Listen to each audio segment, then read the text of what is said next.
The next great biochemist already exists, somewhere inside a mind that holds the key to your future incurable disease.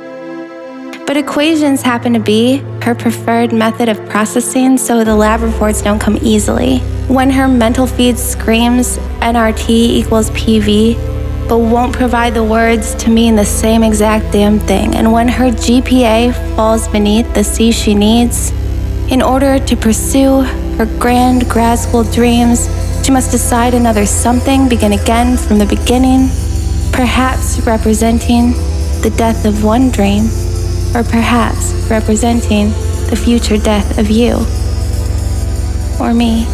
And I've experienced firsthand the lack of inflexibility in a corset of curriculum too tight to even breathe. And we're aware by now that there are different ways to learn, and that smart does not equate to being good at everything. That genius minds can often seem designed for specificity, a catch the system often misses, casting nets for mediocrity.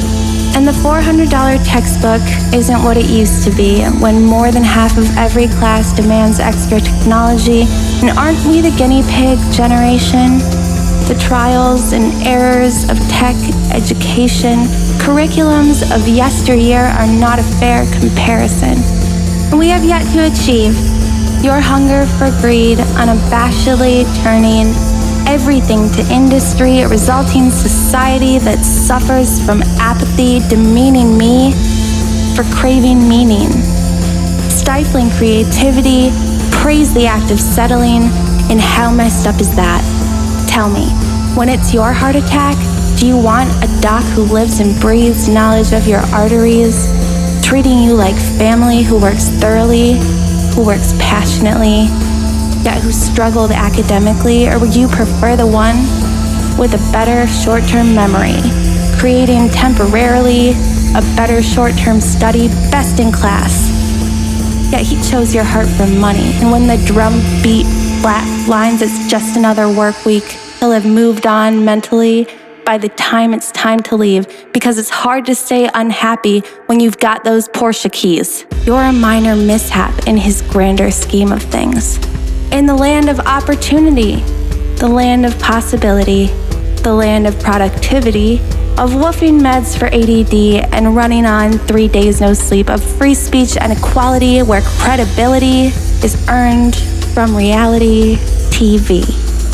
And bartending beats teaching when it comes to average salary. We pay for our passions in debt, which is why I assume we haven't realized yet the realistic probability of succeeding while juggling 18 credit hours with 40-hour work weeks. Boomers call it lazy, while failing to consider that yesterday's curriculum's complete by your average kid today at age 15.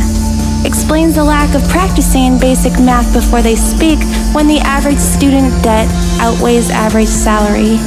Forget the kids who dream of bettering society, a society belittling, complaining constantly of disturbing dips in intelligence, while reserving education for the rich. Some suggest the military's education benefits without ever understanding how it feels attending a crowded classroom of 220 while struggling with PTSD. Oh, but every university claims to be accommodating to every disability, and all that really means is that theoretically, professors must pretend to understand legally and outwardly. But that wasn't my experience, personally. See, mine taught me that most can't see the difference between disability and crazy, struggling and lazy, or stupid and pretty for that matter. Separating illness of mentality from that of physicality, like the brain is a frightening mystery, not a critical piece of anatomy. Walk it off, they'll say. Kids today. Too many pills, the brain is built, a mosaic of life skills, not really sick, just missing power of will. The kids are all too soft, they'll say. The kids are too PC. Blame the red tape and blame policy, but tell me please, If I'm not like you, then where the fuck does that leave me? And if we are not entitled to equal opportunities, then what was all the fuss about back in the 1970s? Civil rights and women's lib? Why undo the good you did? To take us all back to the past? To silence all your victories? To fight the tide of progress, all for fear and cowardice? For racism or sexism or all the pain it brings? And while we're spitting in the face of our forgotten history, it's probably worth mentioning the incorrect claims of religious foundation when in fact it was freedom from religious oppression. We rarely hear it mentioned that Edison, Adams, Jefferson were all deists, preferring reason to belief, that Washington refused to take communion. Church and state were separate, beginning from day one, a flag striped with red tape and a country built on reason. Oh, say, can you see? Equality is evidently weakness. Clearly, everyone is just offended all too easily. Everyone must try to be alike and be like me, look like me and think like me and speak like me and dress like me and share all my beliefs. This is my country. And that logic is airtight and absolutely without fallacy. And while we're currently discussing this abundant apathy, it's baffling to me the way some seem to see art as worthless beauty while forgetting innovation and technology stem from creativity. So cut it from schools, just like sex education, and complain about our welfare nation. Complaining constantly.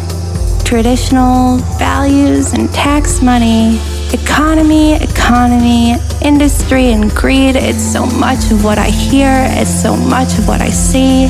But what about mom of three? Thought she did the right thing when she chose to bring life. Her own reduced to struggling to make ends meet, with mouths to feed. Every day is a constant fight. It's a struggle to provide. It's a struggle to survive. And by the way, it's 14.5 million children in this country live in poverty. And within that mother lies dexterity and surgery she'll never realize. She might have been the one to save your life. Instead, she'll clear your plates away for $3.90 an hour, deemed acceptable pay. To throw away a life is such a waste and such a shame. Ignore the contradictions. Industry, economy, money, greed make the women have the babies that they can't afford to feed. How can we still fail to see how all the little strings connect, complain about entitlement, elect a president who would have deported Einstein? Someone find me a DeLorean. We're headed too far back in time, yet you're still blaming me and mine? My generation might be flawed and perhaps we see it idealistically. We have our share of ignorance and simple mind stupidity, but we can't be the ones to blame when some of us have yet to even graduate. We've just begun to come of age, so take responsibility. And maybe you really did see the best minds of your generation destroyed by its own madness. And for that I have no sympathy, because I've seen the best of mine dismissed and suffered for your prejudice, the nameless, faceless casualties, discoveries never to be. Humanity and human rights might as well be human sacrifice. Too many dreams slain by greed, waste in magnificent quantities, and all for the sake of industry.